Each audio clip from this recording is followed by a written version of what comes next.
உங்களை சுத்தி இருக்கிற உங்க உறவினர்களோ அல்லது உங்க ஃப்ரெண்ட்ஸோ எந்த ஒரு காரணத்துக்காகவும் ஒரு வாட்டி கூட உங்களை பாராட்டாம எப்ப பாரு உங்களை கிண்டல் பண்ணிக்கிட்டு இல்ல உங்களை கலாய்ச்சிக்கிட்டு இல்ல உங்களை குத்தம் சொல்லிட்டே இருக்காங்க, ஆனா சிரிச்சுக்கிட்டே சொல்றாங்கன்னா அதுக்கு பின்னாடி உங்க மேல அவங்களுக்கு ஏதோ ஒரு kind of jealous or hatred or ஏதோ ஒரு காழ்ப்புணர்ச்சி இருக்குன்னு அர்த்தம்.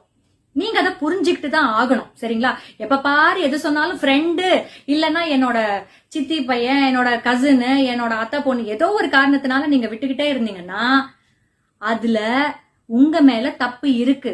Also they are very good at camouflaging their jealousன்னு அர்த்தம். சரிங்களா? அவங்க கிட்ட இருந்து நீங்க விலகி இருக்கிறதுக்கு உண்டான நேரம் வந்தாச்சு. ஏன்னா இந்த கிண்டலுக்காக விளையாட்டுத்தனமா அப்படின்னு பேசுறதெல்லாம் எப்ப பாரெல்லாம் பொறுத்துட்டு இருக்க முடியாது. ஆர் உங்களை அப்ரிஷியேட்டும் பண்ணிருக்காங்க, கிண்டலும் பண்ணிருக்காங்கன்னா தட் இஸ் டிஃபரெண்ட். ஆனா அது இல்லவே இல்லாம பார்க்கும்போதெல்லாம் கிண்டல் தான் பண்றாங்க அப்படின்னு இருந்ததுன்னா பி கேர்ஃபுல் வித் தெம். மூச்சுக்கோங்க. Take care.